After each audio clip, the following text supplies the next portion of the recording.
Hey, hello. This is going to be a very different video than I've ever uploaded. I think I'm going to give my honest thoughts on Ghostbusters Afterlife. Now, I don't normally do straightforward reviews or breakdowns of my thoughts. I mean, sometimes I talk about movies on my live streams, but I thought maybe I could talk about this in a way that wasn't annoying. Because a lot of times when people say, well, this could have been better, this could have been different, they don't necessarily give actionable solutions. But I think I could give some small actionable solutions to what didn't work for me in Ghostbusters Afterlife. There might be some big picture stuff that's kind of unsolvable for this version of the movie, because it's easy to say, well, I just wouldn't have made that movie. Like I wouldn't have done that tone. I wouldn't have done that premise. But ultimately, I think a lot of this is going to be considering those things immovable. Consider the premise immovable. Consider, and I don't know that this is what happened, but I mean, consider the studio said it has to be about Spangler's granddaughter discovering her legacy, her lineage, and what her grandfather accomplished and with who. So, because you're going to get in the weeds if you're like, well, my Ghostbusters 3 would have been this. Okay, I mean, we've all had those ideas over the years, what our Ghostbusters 3 would be, what our Gremlins 3 would be. This was the movie that was made for a multitude of reasons, most likely. What I think would be interesting to talk through is what could have been changed, but yet keep it in the framework of the movie they made. Why am I doing this? I'm a little burnt out. I've been driving across the country for the holidays. I decided to do this drive in my electric car. Good decision? No. So I saw the movie. I watched it in my trip, and I thought I would just sit here and talk about it casually, slowly, and give some of my thoughts. And this is not a joke. Normally I do parody videos of like reviews, but okay, so first up, I've seen a lot of critics call this movie fan service. It's given into fan service. I think that term needs correcting, because it might be what they think would service fans, but I don't find much in this film to be of service to Ghostbusters fans at all. It's certainly not what I wanted to see in a Ghostbusters film. And Ghostbusters and Gremlins and Beetlejuice were it. I mean, those movies made me. Put those three in a blender, you got yourself Bowser. So there's something getting confused in that terminology. I think it's algorithm-based fan service. I think it's the presumption or an assumptive fan service. It's not.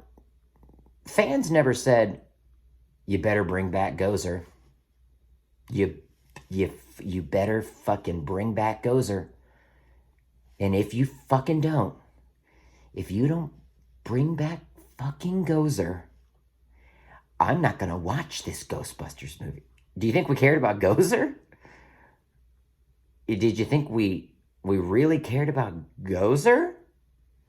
So there's something getting misunderstood. I think a studio's version of fan service and a fan's version of fan service are very wildly different things. It's a little bit like, hey, fellow kids, it's that energy, which is weird because it's coming from some of the originators of the project. But it's weird, that they think this is what fans want. I'll get more into that, but first up, fan service. There's this thought nowadays that, you can't criticize anything without being looked at as toxic. I think that's unhealthy. I think that's toxic. I think we have to remain critical as long as we can offer up solutions. I don't think there's anything wrong with saying a film could be better. Most films could have been better and should have been better. More time taken at the writing stage, more creative leeway given to certain individuals. It's not wrong to criticize. Let's get that straight. Okay. I knew there was an issue as soon as the opening title hit, because, well, I mean, this brings up the issue of tone, though. They've made the decision to, I brought this up on a live stream. Can you move a film into an IP into a different genre? And arguably, if you dial tone too far in one direction or another, it moves the movie into a different genre. This movie has a tone that is unlike the first two Ghostbusters film, and unlike Ghostbusters 2016. It is decidedly non-comedic in tone. It is decidedly unheightened in most other areas other than the supernatural areas. Ghostbusters, for me, first and foremost, needs to be a functioning comedy. And it needs to be a kinetic comedy. And it needs to be a kinetic ensemble comedy. And in that ways, 2016 was better, because the focus was in the right place out of the gate. This needs to be an ensemble comedy first. Supernatural and adventure second. And that to me is key. Now, most of my issues with the film would fall under tone. And I don't think that's going to be worth bringing up, because, again, they made this version. So just know, if I had my druthers, it wouldn't even exist in this genre of kind of more emotionally grounded, dark adventure. I love movies like that, but it needs to be built from the ground up. I don't think you can retrofit an existing franchise, especially you utilize existing characters that already became known to us through a different genre, through a different tone. It felt a little bit like a transplant, trying to get something foreign to grow in your body that wasn't taking, that was made of another material, that wasn't organic. Sorry, I've been driving all day, and I've decided to treat myself to a beer. I've just been driving thinking about Ghostbusters. Okay, so as soon as the title hit and it didn't go off of something raucous, and you think about the intro, Ghostbusters 1, with the librarian's face, and then the O coming around her, you're like, we're in for high times.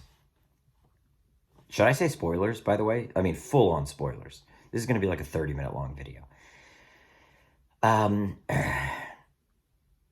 It went to a somber title after a somber shot.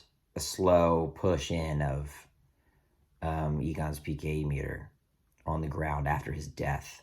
Didn't mind the opening sequence. Shrouding Egon in shadows. I was here for it, There's weird things that worked for me as a fan, purely based on the nostalgia triggers, that did hit, even though most of them did not.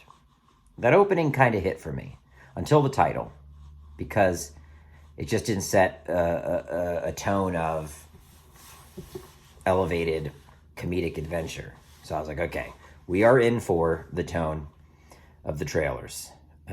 Get ready to be a little sad for most of the film. Here's what I don't understand. The fan service they chose to focus on for a lot of the film are things that we don't care about.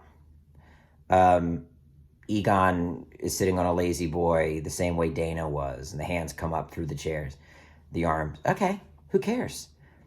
Fuck that. We don't care. Ghostbusters was such a revelation because of how original it was. Because it was this new interpretation of the ghost hunting comedies that Dan Aykroyd had been inspired by. We liked it because it felt original. We don't want Ghostbusters to repeat and retread. That's a misunderstanding, I think, of why the property popped in the 80s. So you're going to give Spangler a death that is a carbon copy of another event from the previous film. No. Spangler deserved an iconic, individual, unique, and original death. Don't know why they thought we'd care about the lazy boy. I'm jumping ahead, but when Carrie Coon becomes the, gatekeeper, and she's wearing the same dress as Dana, you could miss me with that shit. I mean, that doesn't even make sense.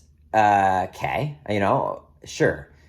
Okay, I guess Zool always wears the shiny dress. Okay. Again, you start to feel the hand of the manipulators too much with those kind of Easter eggs.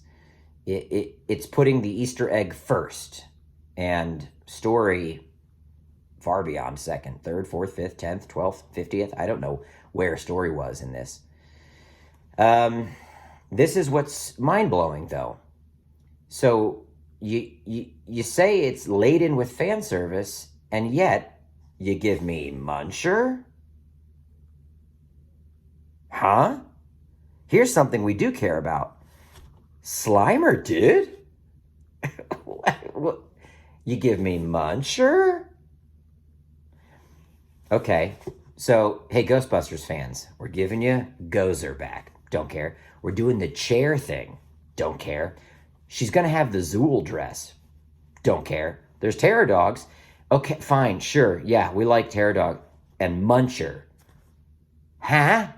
Hold on, though. It's Josh Gad. Ew, wait. Why wasn't that Slimer? I mean, just from like from a fan service perspective, why wasn't it Slimer? Why did it need to be Muncher? I mean, wouldn't that have been wonderful for the first ghost these kids see, for it to be Slimer? These kids introduced to Slimer? I mean, if this is about continuing the franchise with some kind of younger crew, which I'm not against, you want to get Slimer up in that mix? No? You want it to be Muncher? Okay. I don't know why there were certain missed opportunities for fan service that would actually work and fit organically into the plot, but yet they plugged in all of these things I don't give a shit about. I don't know what that is, that disconnect. Why did they think we cared about certain things?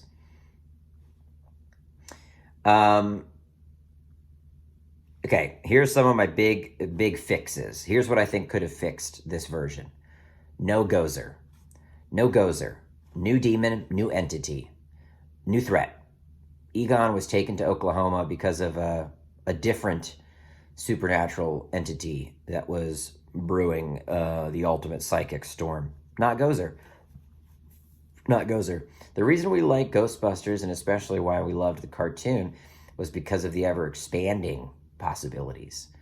I mean, that's why we bought the toys. Who's this ghost? Who's this ghost? I wonder when they fight the toilet ghost. Was the toilet ghost cool? To retread and go down the same path with the same threat from the first one, I think is a sore misunderstanding of what we like about Ghostbusters 1. The mythology is nearly incidental. And I think with horror comedies, the mythology has to be pretty incidental. It has to almost be superficial. I don't think you can make the mythology in a comedy too dense, because it won't hold up under the absurdity. And they did a great job of that in the first Ghostbusters film. The mythology is quick, it's light, you buy it, mostly because of the comedy and because of the world around it that just makes you keep moving and keep feeling the momentum. Maybe I have to divide this into 2 videos. Hold on.